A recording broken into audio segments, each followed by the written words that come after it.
ಮನುಷ್ಯನ ಸೈಕಾಲಜಿನೇ ಹಾಗೆ ಅನಿಸ್ಬಿಡುತ್ತೆ. ಇಲ್ಲ ಅದಕ್ಕಂತ ನಾ ಸಾಯಕ್ಕೆ ಇಷ್ಟಪಡಲ್ಲಮ್ಮ, ಸಾರಿ. ನೀವು ಮಿಸ್ಟರ್ ಮೃತ್ಯುಂಜಯ ಅಣ್ಣ ಹಂಗಲ್ಲ, ಯಾಕಂದ್ರೆ ಮಮ್ಮ ದೇವ್ರು ನಮ್ಮಿಂದ ಆಗ ಕೆಲಸಗಳು ಜಾಸ್ತಿ ಇರುತ್ತಮ್ಮ.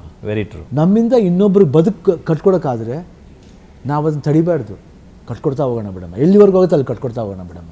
ನಾವೊಬ್ಬರೇ ಬದುಕಬೇಕಂತಲ್ಲ, ಸ್ವಾರ್ಥ ಇರಬಾರ್ದು ಬದುಕಲಿ, ನಿಸ್ವಾರ್ಥವಾಗಿ ಬದುಕಬೇಕು. ಇವಾಗ ಅಪ್ಪಾಜಿ ಬದುಕಬೇಕಾದ್ರೆ ಎಷ್ಟು ನಿಸ್ವಾರ್ಥವಾಗಿ ಬದುಕಿದ್ರು, ಅದು ಅವ್ರಿಗೋಸ್ಕರ ಬದುಕಿಲ್ಲ, ಅವರು ಎಲ್ರಿಗೋಸ್ಕರ ಬದುಕಿದ್ರು, ಇಂಡಸ್ಟ್ರಿಗೋಸ್ಕರ ಬದುಕಿದ್ರು, ಜನಗಳಿಗೋಸ್ಕರ ಬದುಕಿದ್ರು, ಭಾಷೆಗೋಸ್ಕರ ಬದುಕಿದ್ರು.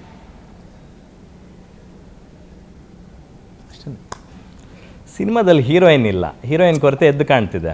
ನಮ್ಗೆ ಹಂಗೆ ಅನಿಸಿಲ್ಲ, ನಮ್ಗೆ ಹಂಗೆ ಅನಿಸ್ಲಿಲ್ಲ. ಏನಕ್ಕೆ ಅಂದರೆ ಶಿವಣ್ಣ ಉಪೇಂದ್ರ ಇಬ್ಬರು ರಾಜ್ಬಿ ಶೆಟ್ಟಿ ಹಿಂದೆ ಬೀಳ್ತಾರೆ. ಸೊ ನೀವೇ ಹೀರೋಯಿನ್ ಅಂತ ಇಲ್ಲ, ಕೌಸ್ತುಭಮಣಿ ಅಂತ ಒಬ್ರು ಹೀರೋಯಿನ್ ಇದ್ದಾರೆ. ಓಕೆ. ಸೊ ಹೀರೋಯಿನ್ ಇದ್ದಾರೆ.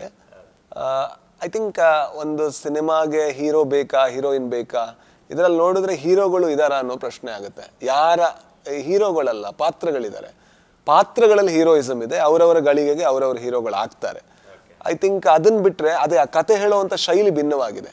ಆ ಕತೆ ಹೇಳುವಂಥ ಶೈಲಿ ಭಿನ್ನವಾಗಿದ್ದಾಗ ಯಾರ ಅಗತ್ಯ ಇದ್ದಾರೆ ಅದನ್ನ ಸೇರಿಸ್ಕೋಬೇಕಾಗುತ್ತೆ. ಈಗ ಗರುಡ ಗಮನ ಋಷಭವಾಹನದಲ್ಲಿ ಹೀರೋಯಿನ್ಗಳ ಅಗತ್ಯ ಇರಲಿಲ್ಲ, ಆ ಕಾರಣದಿಂದ ಇರಲಿಲ್ಲ. ಇದರಲ್ಲಿ ಅಗತ್ಯ ಇದೆ, ಆ ರೋಲ್ನ ಅವ್ರು ಪ್ಲೇ ಮಾಡ್ತಾರೆ. ಅದನ್ನ ಬಿಟ್ಟು ಅರ್ಜುನ್ ಜನ್ಯ ಅವರು ತುಂಬಾ ಬೇರೆ ರೀತಿ ಡಿಸೈನ್ ಮಾಡಿರೋ ಕಾರಣದಿಂದಾಗಿ ನಿಮಗೆ ಕೊರತೆ ಕಾಣಿಸಲ್ಲ. ಹಾಗಂತ ಸುಧಾರಾಣಿ ಅವರಿದ್ದಾರೆ. ಸೊ ಅದೆಲ್ಲ ಇದೆ, ಎಲ್ಲದೂ ಇದೆ.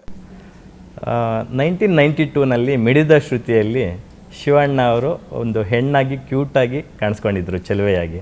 ಅದಾದಮೇಲೆ 1996ಅಲ್ಲಿ ಅಣ್ಣವರ ಮಕ್ಕಳು ಸಿನಿಮಾದಲ್ಲಿ ರೆಡ್ ಚೂಡಿದಾರದಲ್ಲಿ ತುಂಬ ಅದ್ಭುತವಾಗಿ ಕಾಣಿಸ್ಕೊಂಡಿದ್ರಿ.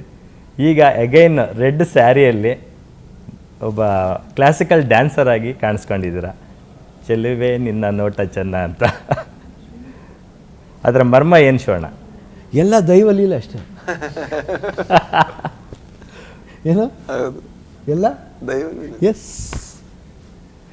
ನಿಮಗೆ ಸಿನಿಮಾದಲ್ಲಿ ಶಿವಣ್ಣದ ಈ ಥರದೊಂದು ರೋಲ್ ಇರುತ್ತೆ ಅಂತಂದಾಗ ನಿಮ್ಮ ರಿಯಾಕ್ಷನ್ ಹೇಗಿತ್ತು ಅಂತ? ಫಸ್ಟ್ ಇದ್ದ ರೋಲೇ ಅವ್ರದ್ದು, ಆಮೇಲೆ ಬೇರೆ ಎಲ್ಲ ಪಾತ್ರಗಳು ಕೂಡ ಫೈನಲ್ ಆಗ್ತಾ ಬಂದಿದ್ದು.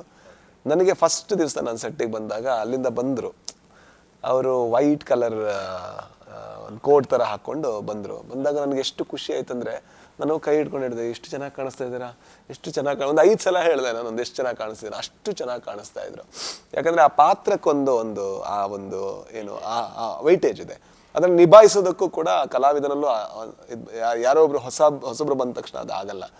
ಅದನ್ನ ಬಹಳ ಚೆನ್ನಾಗಿ ನಿಭಾಯಿಸಿದ್ರು. ಅದನ್ನ ನೋಡೋದು ನಮ್ಮ ಭಾಗ್ಯ. ಐ ಥಿಂಕ್ ಈ ಥರದ ಪಾತ್ರಗಳನ್ನ ಮಾಡೋದು ಆ್ಯಂಡ್ ಅಲ್ಲೇ ಫಸ್ಟ್ ಆಡಿಯನ್ಸ್ ಆಗಿ ಅದನ್ನ ನೋಡೋದು, I think I am very happy. Shivanna 1992ನಲ್ಲಿ ನೀವು ಆ ಥರದೊಂದು ಹೆಣ್ಣು ಗೆಟಪ್ಪಲ್ಲಿ ಕಾಣಿಸ್ಕೊಂಡಾಗ ಎಷ್ಟು ಕ್ಯೂಟ್ ಆಗಿದ್ರು, ಇವತ್ತಿಗೂ ಅದೇ ಕ್ಯೂಟ್ನೆಸ್ ಎದ್ದು ಕಾಣಿಸ್ತಾ ಇದೆ. ನಾನು ನಿಮ್ಮನ್ನು ಮೆಚ್ಚಕ್ಕೆ ಹೇಳ್ತಾ ಇಲ್ಲ, ಟು ಬಿ ಹಾನೆಸ್ಟು ತುಂಬ ಚೆನ್ನಾಗಿದೆ. ಎಷ್ಟು ಅವರ್ ಮೇಕಪ್ ಮಾಡೋಕ್ಕೆ ತಗೋತಾ ಇತ್ತು ಅಂತ? 3 hours ಆಗೋದು. 3.5 hours. ನೀವು ಒಪ್ಪಿದ್ದೆ ಈಗ ಆ ಪಾತ್ರಕ್ಕೆ ಅಂತ? ಯಾವುದಾದ್ರೂ ಪಾತ್ರ ನಮ್ಮ ಮಾಡಬೇಕಷ್ಟೇ. ಅದು ಎಲ್ಲರಿಗೂ ಸಿಗಲ್ಲಮ್ಮ. It's a very rare thing that we get an opportunity to be like that. So ಹಂಗೆ ಬಂದಾಗ to be like that we should be very proud to be. So ಅದಕ್ಕೋಸ್ಕರ ನಾವು ಇರಲೇಬೇಕಾಗುತ್ತೆ ಅನ್ನೋದಕ್ಕಿಂತ ಇರೋದ್ರಲ್ಲಿ ಒಂದು ಮಜಾ ಇದೆ. ಯಾಕಂದ್ರೆ ಎಲ್ಲ ಡಿಫಿಕಲ್ಟಿನೂ ಗೊತ್ತಾಗಬೇಕಮ್ಮ. ಹೆಣ್ಣು ವೇಷ ಹಾಕೋದು ಅಷ್ಟು ಈಸಿ ಅಲ್ಲಮ್ಮ. ಅದಕ್ಕೊಂದು ನಡೆನೇ ಬೇರೆ ಥರ ಬೇಕಾಗುತ್ತೆ. ನಾವು ಏನು ಹಾಕ್ಬಿಟ್ಟು ಬಂದರೆ ಬೇರೆ ಥರ ನಡಿಬಾರ್ದು. ಅಂದರೆ ಅದರದೇ ಆದ ಒಂದು ದ ಕ್ಯೂಟ್ನೆಸ್, ಗ್ರೇಸ್ ಬೇಕು ಅದಕ್ಕೆ. We have to think like that. And we have seen ಅಪ್ಪಾಜಿ ಹಾಕಿದ್ದು ನೋಡಿದ್ದೀವಿ. ಆಮೇಲೆ ವಿಷ್ಣುವರ್ಧನ್ ಅವರು ಅದು ಹಾಕಿಲ್ಲ ಆ್ಯಕ್ಚುಲಾಗಿ, ಬಟ್ ಈ ಒಂಥರ ಆ ರೀತಿ ಮಾಡಿದ ಒಂದು ಸಿನಿಮಾ, ಕಾಮಿಡಿ ಸಿನಿಮಾದಲ್ಲಿ ತುಂಬ ಅದೆಲ್ಲ ನೋಡ್ತೀವಿ. ಅದೆಲ್ಲ ವಿ ಆಲ್ ಲೈಕ್ಡ್ ಇಟ್. ಆಮೇಲೆ ಅಮಿತಾಬ್ ಬಚ್ಚನ್ ಅವ್ರು ಹಾಕಿದ್ದಾರೆ. ಒಂದು ಆಪರ್ಚುನಿಟಿ ಸಿಕ್ಕಿದಾಗ ಬಿಡಬಾರ್ದು. ಆ್ಯಸ್ ಅನ್ ಆರ್ಟಿಸ್ಟು ನೀವು ಎಷ್ಟೇ ದೊಡ್ಡ ಸ್ಟಾರ್ ಆದರೂ ಆ ಮಾತು ನೀವು ಹೇಳ್ತೀರಾ. ಅಂದರೆ ನಾವೊಬ್ಬ ಕಲಾವಿದರಾಗಿ ಒಂದು ಪಾತ್ರಕ್ಕೆ, ನಮಗೆ ಬಂದಿರತಕ್ಕಂಥ ಪಾತ್ರಕ್ಕೆ ಜೀವ ತುಂಬಬೇಕು ಅಂತಕ್ಕಂಥದ್ದು. ಅದರ ಹೊರತಾಗಿ ಶಿವಣ್ಣ ಅವರು AK-47 ಸಿನಿಮಾದಲ್ಲಿ ಒಂದು ಅಂಡರ್ವೇರಲ್ಲಿ ಸ್ಟೇಷನಲ್ಲಿ ಏಟುಗಳು ತಿನ್ನೋವಂಥದ್ದು ಅದು ಸಾಂಗೇ ಇದೆ. ನಾನು ಕನ್ನಡದಕ್ಕಂಥ ಸಾಂಗು. ಸೊ ನೀವು ಆ ಥರದ ಯಾವುದೇ ಪಾತ್ರಕ್ಕೆ ಹೆಸಿಟೇಟ್ ಮಾಡಿದೆ ಅದಕ್ಕೆ ಜೀವ ತುಂಬುವಂಥ ಕಾರ್ಯ ನೀವು ಮಾಡ್ತಾ ಬರ್ತಿದ್ರ ದಶಕಗಳ ಕಾಲದಿಂದಲೂ ಕೂಡ. ಏನೇ ಸಿನಿಮ್ಯಾಟಿಕ್ ಮಾಡಿದ್ರೂ, ಕಮರ್ಷಿಯಲ್ ಎಲಿಮೆಂಟ್ ಇಟ್ಕೊಂಡು ಸಿನಿಮ್ಯಾಟಿಕ್ ಮಾಡಿದ್ರೂ ಒಂದು ನ್ಯಾಚುರಲ್ ಗ್ರೌಂಡ್ ಅಂತ ಬಂದಾಗ ಪೊಲೀಸು ಸಿಸ್ಟಮ್ಗೆ ಹಂಗೆ ಇರಬೇಕು, ಹಂಗೆ ಬಿಹೇವ್ ಮಾಡಬೇಕು. ಅದು ಫಸ್ಟ್ ಉಪೇಂದ್ರನೇ ಮಾಡಿದ್ದು. ಓಮ್ಲಿ ಅಂತ ಉಪೇಂದ್ರ ಬಂದ್ಬಿಟ್ರು. ಉಪೇಂದ್ರ ಅವರೇ ಫಸ್ಟು ಆ ಸ್ಟೇಷನ್ಲಿ ಹಿಂಗಿರುತ್ತೆ ಮಾಡ್ಬೋದಾ, ನಾ ಇಮಿಡಿಯೇಟಾಗಿ ಅವ್ರಿಗೆ ಹೇಳ್ತಾ ಬಂದರೆ ಆಲ್ರೆಡಿ ಬಿಚ್ಚಿಬಿಟ್ಟಿದೆ ಗೊತ್ತೆ.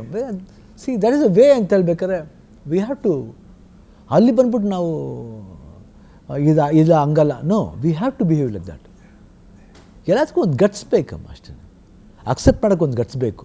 ಅಕ್ಸೆಪ್ಟ್ ಮಾಡಿದ್ಮೇಲೆ ನಾವು ಅಕ್ಸೆಪ್ಟ್ ಮಾಡಿದ್ರೆ ಜನ ಅಕ್ಸೆಪ್ಟ್ ಮಾಡೋದು. ನಾವು ಅಲ್ಲೇ ನಾವೇ ಅಕ್ಸೆಪ್ಟ್ ಮಾಡದೆ ಹೋದರೆ ಇನ್ನು ಜನ ಹೆಂಗೆ ಅಕ್ಸೆಪ್ಟ್ ಮಾಡ್ತಾರೆ? ಅದಕ್ಕೆ ನಾವು ಹೇಳಿದ ತಕ್ಷಣ ಲಾಜಿಕಲ್ ಎಸೆನ್ಸ್ ಅಲ್ಲಿ ನೋಡೋಕ್ಕೆ ಎಷ್ಟು ಆ ಸ್ಟಿಲ್ ಹೆಂಗಿದೆ ಇನ್ನು ಓಮ್ಲಿ ಇನ್ನೂ ನಂಗೆ ಚೆನ್ನಾಗಿ ಜ್ಞಾಪಕ. ಹಿಂಗೆ ಕೂತಿರ್ತೀನಿ, ಹಿಂಗೆ ಕೂತಿರ್ತೀನಿ, ಅದು ನೋಡ್ತಾ ಇದ್ದರೆ ನಮಗೇನು ಅಯ್ಯೋ ಏನೇ ಇಷ್ಟು. C those things we should not miss ಅಲ್ವಾ? ಆಪರ್ಚುನಿಟಿ ಅದು. ಬರೀ ಸನ್ನಿವೇಶ ಅದೊಂದು. ಅದಾದಮೇಲೆ ಇದ್ರಲ್ಲಿ ಮಾಡಿದ್ದು AK-47. ಅದಾದಮೇಲೆ ಅದಕ್ಕೆ ಮುಂಚೆ ಇದರಲ್ಲಿಲ್ಲ, ಏನು ಮೋಡದ ಮರೆಯಲ್ಲಿ ಬಿತ್ತು, ಬಟ್ ಅದರಲ್ಲಿ ಇಟ್ ಈಸ್ ಇನ್ನೂ ಕನ್ವಿಕ್ಟ್ ಆಗಿರಲ್ಲ. ಅದು ಬಂದು ಡೌಟ್ಲಿ ಬಂದು ಹಾಕಿರ್ತಾರೆ ಅಷ್ಟೇ.